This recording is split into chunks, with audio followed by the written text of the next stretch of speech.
Vivencias. When the night has come and the land is dark and the moon is the only light we'll see. Ya estamos aquí con el escritor Daniel Fernández Conch, que ha publicado varios libros y ha obtenido importantes distinciones a lo largo de su trabajo. Integra la directiva de la Asociación Uruguaya de Escritores y es miembro también de la Academia Norteamericana de Literatura Moderna con asiento en New York, en Estados Unidos. Pero hoy nos viene especialmente a presentar uno de sus libros, Secretos de la Cruz del Sur. Secretos de la Cruz del Sur es un libro que narra 8 historias en donde la Cruz del Sur está presente a través de diferentes significados. Y estas páginas están impregnadas de leyendas, de profecías, como parte de esos secretos que esconde la Cruz del Sur. 8 cuentos que giran en la órbita de la esperanza, de la xenofobia, de la resurrección, de la doctrina, del miedo, de la fe, de la traición y también de la devoción. Un libro que nos deja un mensaje particular, posiblemente diferente para cada uno de nosotros. Y este libro, Secretos de la Cruz del Sur, fue galardonado con el premio Dr. Alberto Manini Ríos en marzo del 2018. Muy bienvenido, Daniel, un gusto, un honor tenerte aquí en el programa. Muchas gracias, Andrea, por la invitación. Un gusto. Un libro que ya quizás antes de comenzar a analizar este libro, que desde ya quiero decir al aire que Daniel tuvo la gentileza de traer un libro para compartir con los que nos estén oyendo hoy, estén compartiendo el programa, y quien nos manda un mensaje al 091-864-797 o se comunique a través de los teléfonos de la radio, puede ser mensaje SMS o por WhatsApp al 091-864-797, y entonces van a participar con el nombre y cédula de identidad. Vamos a sortear este libro, Secretos de la Cruz del Sur, que realmente se los recomiendo, que lo vamos a analizar, pero vamos a dejarle chispita al lector para que tengan ganas de leerlo. Como es de orden preguntarte, ¿qué tiene de particular como símbolo la Cruz del Sur antes de comenzar a analizar un poquito el libro? Bien,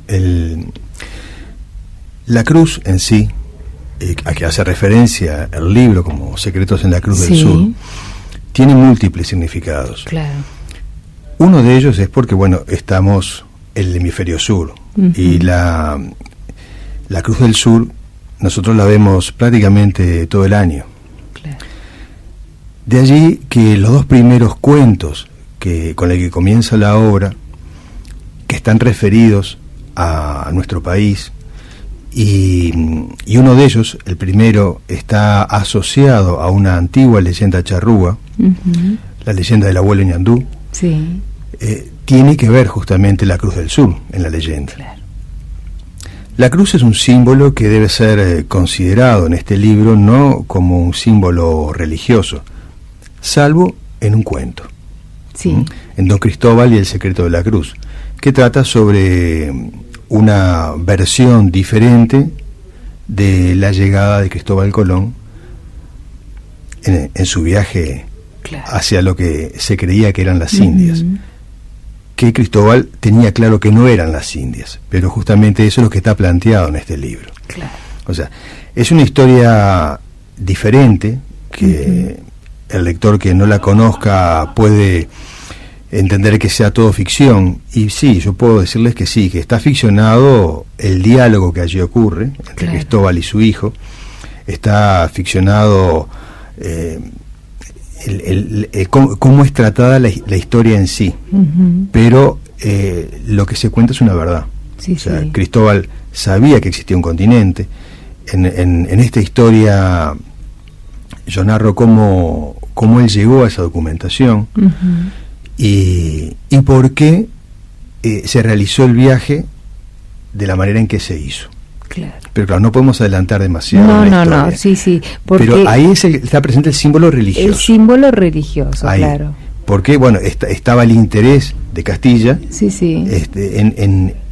en tratar de financiar ese viaje, un viaje a un extraño que tenía un gran secreto, que era el de la ruta. Claro. Y no solamente el de la ruta, sino que lo que él venía a buscar era lo más importante.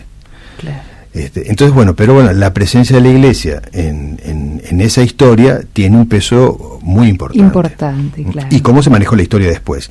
En los demás cuentos, la cruz tiene otro significado, porque la cruz en sí nos puede estar también dando una dirección de espacio, claro. Arriba, abajo, hacia el este, el oeste. A propósito de esto que estás diciendo, también siempre los libros, su tapa tienen un mensaje. En este caso, Secretos de la Cruz del Sur tiene en su tapa una carabela que está iluminada por la Cruz del Sur, y esa carabela tiene 3 de sus velas tienen las cruces templarias, ¿no? Esas cruces rojas.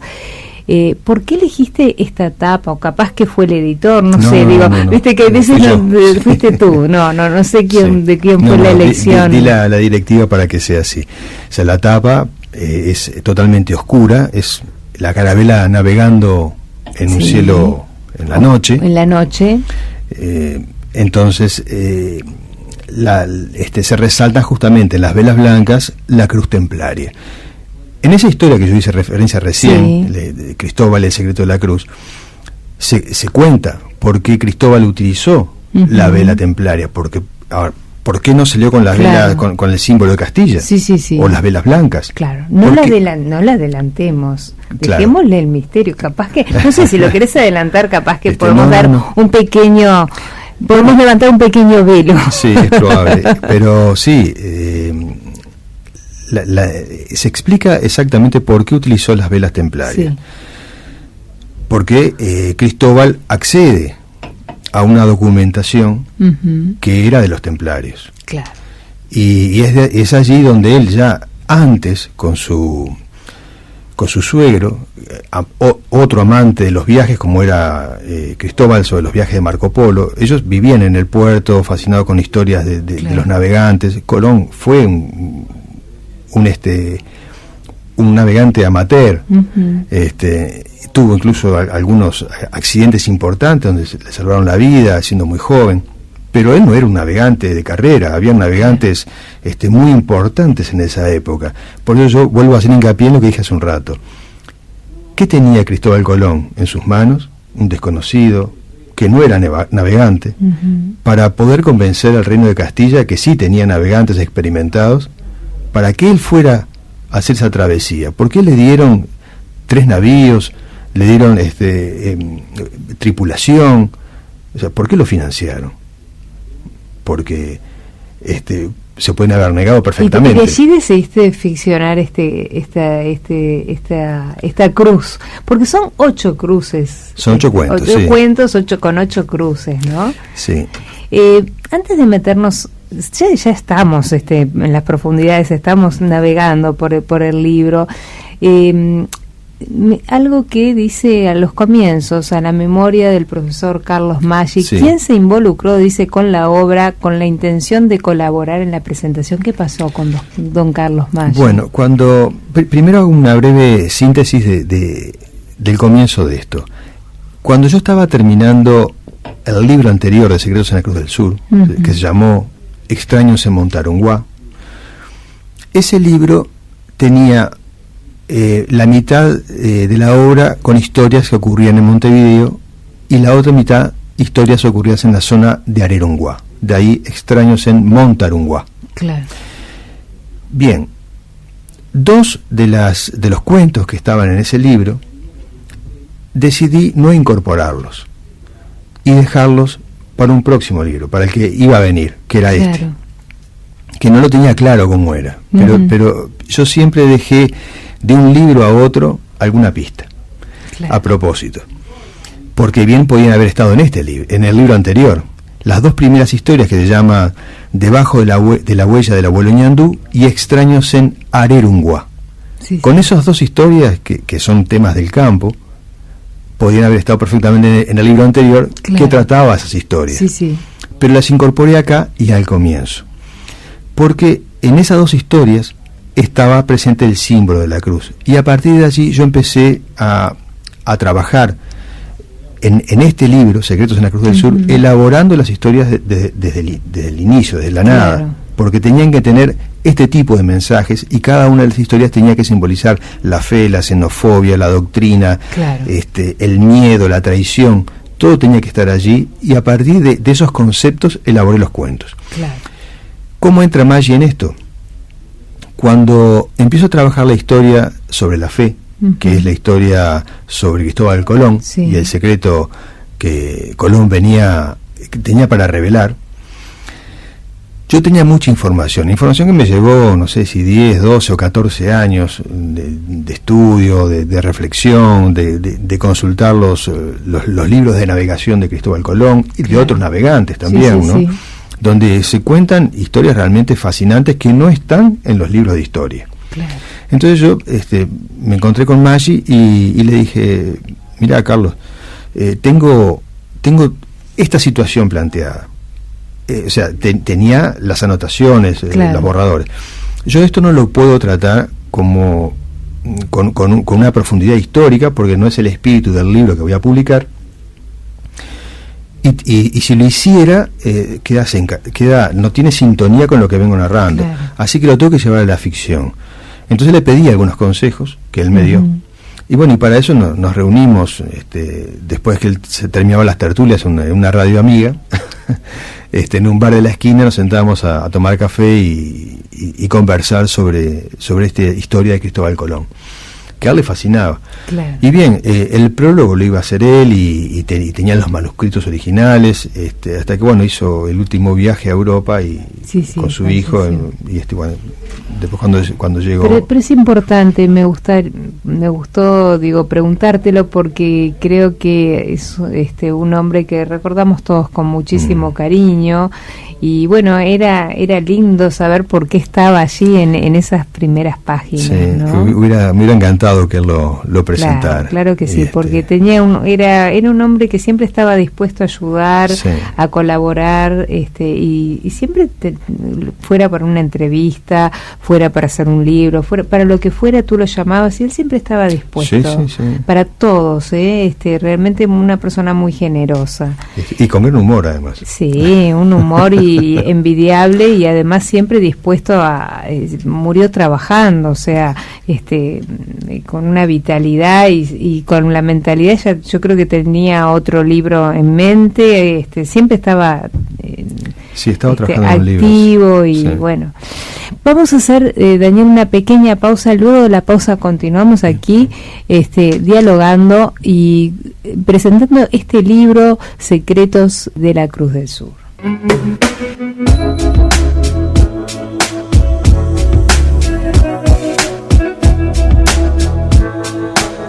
Continuamos aquí con Daniel Fernández Conch con su libro Secretos en la Cruz del Sur, y voy a volver a repetir porque este libro es realmente maravilloso.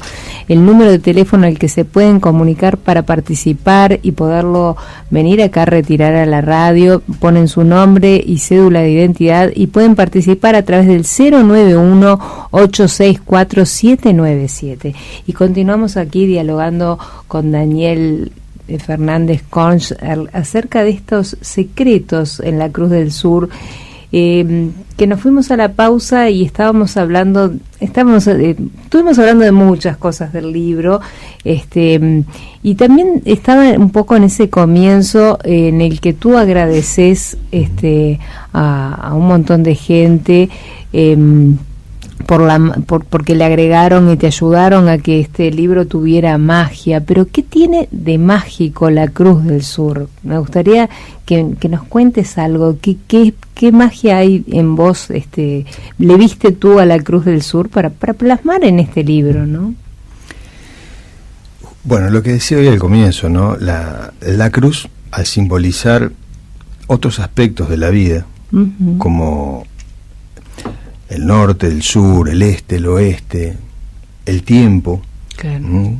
Arriba, abajo, el tiempo espacial. ¿Por qué? Bien, porque si miramos la cruz como si fuera algo tridimensional,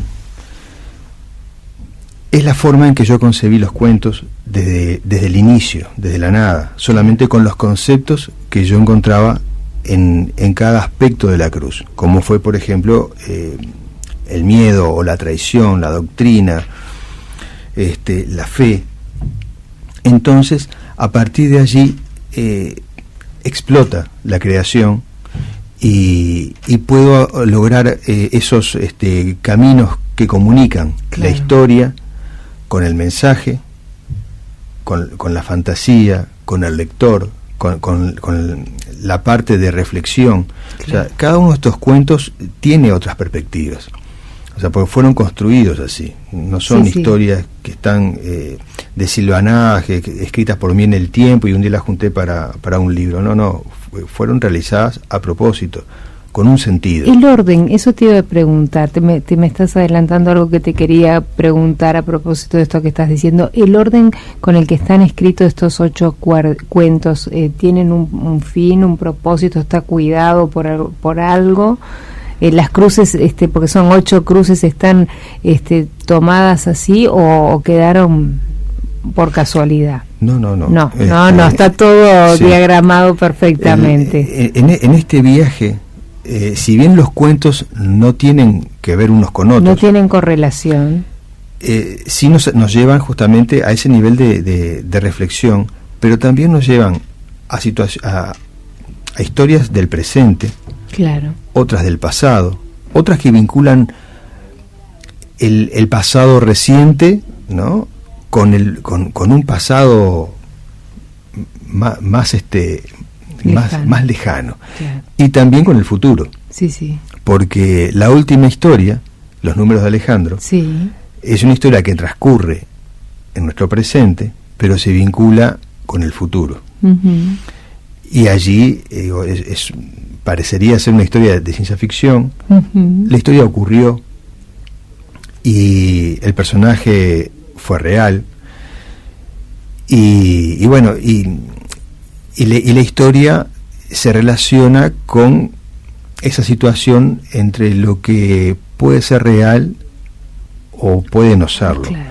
No sabemos si el protagonista sufría algún tipo de trastorno mental, si realmente le ocurrió lo que le ocurrió, pero de hecho ese protagonista desapareció y hoy se encuentra como una persona ausente.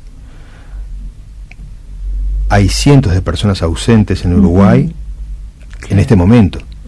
O sea, ausente, o sea, alguien entra en la categoría de ausente en el Ministerio del Interior cuando han pasado 2 años y ya no se suspenden las búsquedas, no llega nada de esa persona que un día salió de su casa o del trabajo o donde fuera y no llegó nunca más a su casa. Claro. Esta persona le ocurrió eso, claro, pero antes de desaparecer me deja esta historia. Una historia que, bueno, que él explica con argumentos científicos lo que le está ocurriendo, y reproduzco, claro, porque yo lo grabé, ese encuentro, y bien, hay una explicación sobre por qué él cuenta un viaje en el tiempo y hacia el futuro, y que él dice: creo que ya no voy a estar más en este presente. Yo en ese momento no pensé que iba a ocurrir lo que él decía que iba a ocurrir. Creí que iba a tener un final infeliz en sus vidas, claro, pero de hecho nunca se encontró un cuerpo, nunca la familia supo más de él, y bueno, nos dejó esta historia. Porque me imagino que qué peso para ti, ¿no? Sí, esto ocurrió hace muchos años, a principios del año 2000, y yo, la historia quedó ahí guardada, no sabía bien cómo tratarla, y bueno, cuando decidí incorporarla en el libro y que fuera la última, porque además se relacionaba con el concepto de devoción, porque allí lo que él manejaba era un ataque terrorista a gran escala, claro, que iba a provocar un desequilibrio de nuestra humanidad en el año 2015. Entonces, bueno, yo me tenté a esperar a ver qué pasaba. A ver qué pasaba en el 2015. Como un reto entre la historia y lo que había pasado, era conmigo mismo. Sí, sí. A ver si Alejandro había viajado al futuro y había logrado detener eso, bien, íbamos a seguir viviendo, y de hecho hoy estamos acá. Sí, sí, sí. Hoy parecen cosas muy comunes, esto que uno puede ver en televisión, este tipo de fantasías, pero de hecho la ciencia lo estudia, y lo estudia seriamente. Claro. O sea, todo lo que es los viajes en el tiempo, lo estudiaba Einstein y Stephen Hawking. Claro. O sea, son situaciones que están o aparentemente en la órbita de la teoría, pero exactamente no sabemos si son todas teorías. Claro. Y tienta mucho, nos tienta a todos de alguna manera incursionar por esos tiempos, ¿no? Sí. Creo que es algo tentativo y que es parte de este libro, entonces que vamos levantando vilos. De a poco, sí. Hay dos cosas, ¿no? Uh-huh. Es cierto que cada uno de estos cuentos tiene una profunda reflexión, claro. Hay mucho contenido, pero también busco el entretenimiento.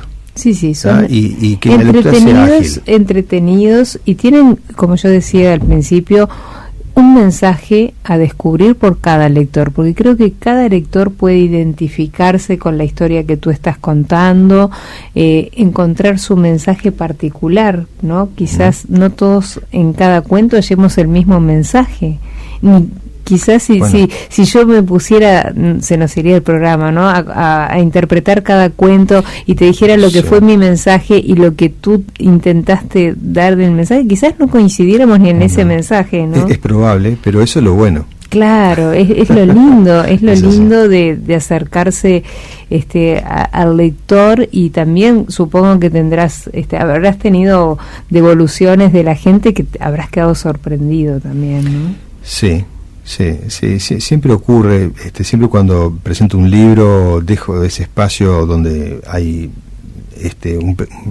un momento de preguntas del público, y bueno, uno allí también recoge situaciones que lo hacen reflexionar, ¿no? Claro. Pero no todo es fantasía. Hay un cuento aquí que muy brevemente lo trato, que se llama Una cruz en el ocaso.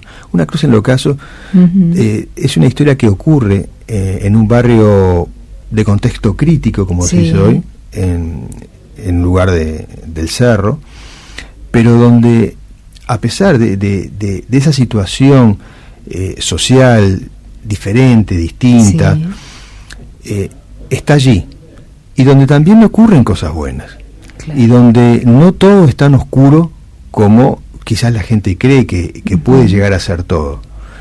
Y allí, bueno, transcurre esa historia, que es una historia de amor, es una historia de trabajo, es una historia de fe, es una historia donde la vida está planteada de otra manera. Claro. Estas, un poquito para cerrar, estos 8 cuentos están divididos. El primero habla de la esperanza, o sea, está titulado con tienen distintos nombres. El segundo con la segunda cruz de la xenofobia, uh-huh. La tercera la de la resurrección, la cuarta la de la doctrina, la quinta la del miedo, uh-huh. La sexta la de la fe, la séptima la traición y la octava la devoción. Y quizás cerremos con esta última, ¿no? La devoción. ¿Qué tiene en particular esta cruz? Bien, es la que hacía referencia recién, los números de Alejandro. Era la que estabas con los números de Alejandro, justamente. Sí. ¿Por qué? Bien, porque en todo lo que es esta incertidumbre que se plantea uh-huh. desde el terrorismo, que es o sea, hoy el mundo, la humanidad, ya no vive aquellas guerras como en otra época tuvo. Claro. Esas guerras como la Segunda Guerra Mundial, o sea, las guerras ya pasaron a ser otra cosa. Uh-huh. Entonces, el terrorismo, el infundar el miedo, eso es lo que actualmente sucede. Los coches bombas, o las personas que entran a un lugar y se hacen explotar, o francotiradores. Bien, esto que Alejandro se enfrentaba desde un futuro, o quería corregir, o que alguien le envió corregir desde un futuro, era esto, un ataque terrorista, a gran escala. Claro.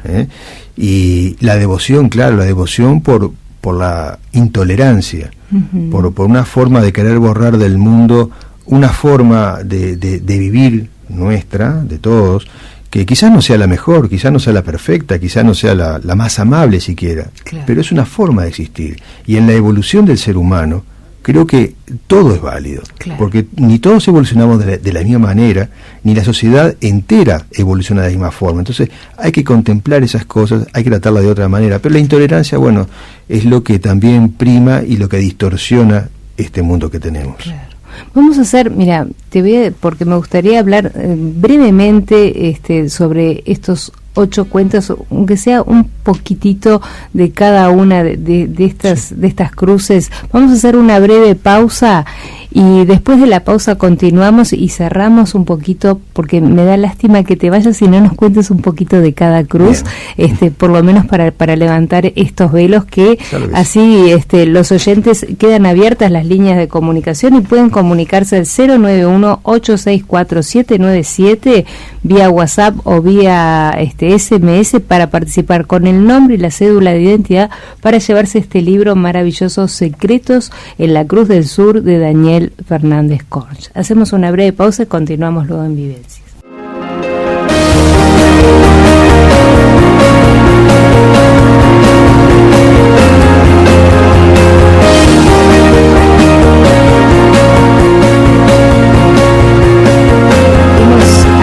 Estamos en los últimos minutos de esta entrevista con Daniel Fernández Corch sobre Secretos en la Cruz del Sur, el libro que hoy nos vino a presentar. Hablemos, Daniel, si te parece, ¿por qué la esperanza, la Cruz de la Esperanza?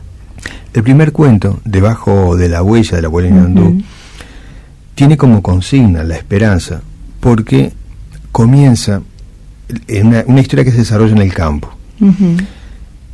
Un hijo tiene a su madre enferma, muy enferma, y él está encargado de un establecimiento rural, y en el medio del campo y con el trabajo que en ese entonces tenía, le era imposible acompañar a su madre en sus últimos momentos.